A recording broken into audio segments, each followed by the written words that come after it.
Alright guys, welcome back to another Web3 programming tutorial. In this video, I'll show you how you can connect your local Hardhat dev chain to Moralis. This is very important because, as you know, Moralis is serverless Web3 infrastructure, which means that you get real-time alerts whenever your user does something on chain. You get to sign in, so you can just, with one line you can have Metamask sign in, and this is cross-chain, so it works in Matic, in Polygon, in Binance Chain, in Avalanche, and so on and so forth. They will all be synced in the same user profile. So in order to develop, for rapid development, you want, of course, to be using Moralis with a local dev chain, so you can test things instantly, you can try things without waiting for transactions to confirm on mainnet or testnet. And one thing you should be able to do before watching this video is to connect your MetaMask to Hardhat local, to have your own local chain running like this, your own Hardhat local chain.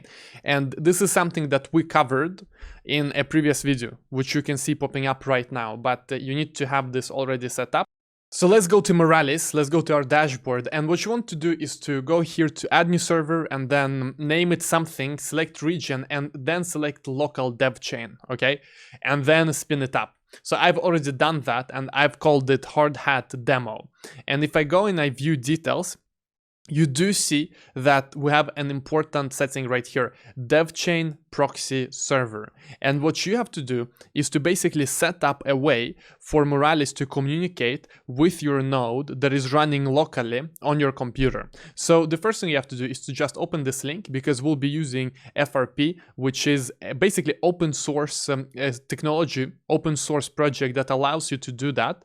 And then you go and you download Windows or Linux or Mac, whatever operating system you're on. And I've now downloaded this for Windows because I'm on Windows. And if you go back and you read the instructions, you see that we need to edit frpc.ini. So go in here and right click, open with Notepad, and then you need to copy this. That is Hardhat right here below Hardhat. So just copy this and go back here and paste it like this and save and save.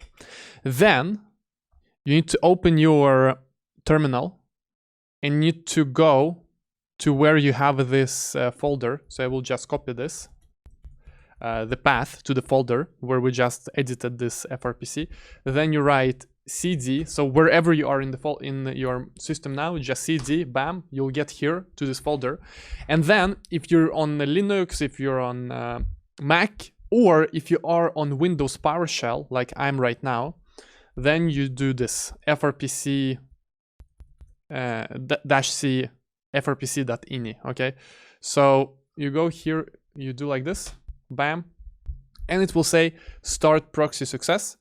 And if you wait a few seconds and you refresh, you'll see that it is now connected, which means that whatever now happens on our local chain, whatever happens in Hardhat, Moralis will know that. And I will now show you an example.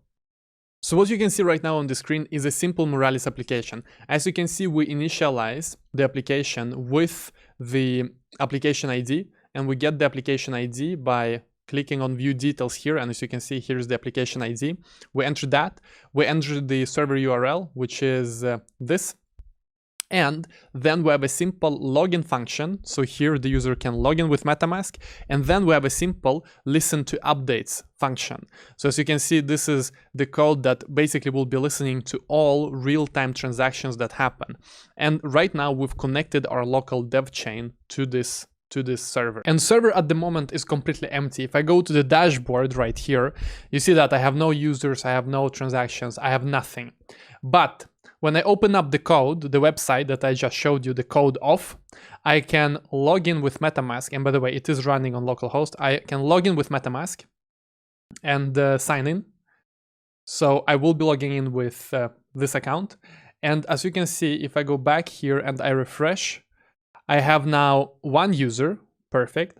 I have 18 transactions, so these are all the transactions that this address has ever done. So all of these transactions right here. And what's interesting is that if I now do a transaction, let's say that I go into this account 3, I copy the address, and then I go back to this account and I send let's say I send 1 ETH. I send 1 ETH. And let's actually, let me show you here. I send, so from here I send 1 ETH, bam, confirm. And you see it's pending and it's already recognizing new transaction right here. So as you can see, we get real-time transactions. And right now it's 18 transactions, but if I refresh, we see 19. So this is all instant. It's plug and play with Moralis. Moralis now tracks all historic transactions for all users. It's very easy to sign up a user. You see, it's just, to sign up a user, it is this. It's one line of code. To get real-time transactions, it is this. It's just a few lines of code. And whenever a user logs in, all of their historic transactions automatically get into the database. And now we've done it on the Hardhat network. We can do the same thing on Ropsten, on mainnet, so it works everywhere. So now you know how to connect Hardhat to Moralis and how to get real-time transactions, historic transactions, and so on and so forth. So guys, I hope you enjoyed this tutorial about Hardhat and Moralis. If you really want to build the dapps fast, subscribe to the channel, go to Moralis.io and learn Moralis, guys. I mean, if you want to save time as a developer, you want to build things fast, you want to build things efficiently, go and learn Moralis. The investment in learning this technology is gonna pay off tremendously. So go to docs.moralis.io and you can get started. You can really understand it well. And if you do, you will save millions of dollars in development time. I'm telling you, we're talking about millions of dollars in development time and maintenance time, because here you get scalable Web3 backend solution. You don't have to care about backend. You just write the app, you make the app amazing, and that's it. Guys, see you all next time. Smash the like and goodbye. Goodbye.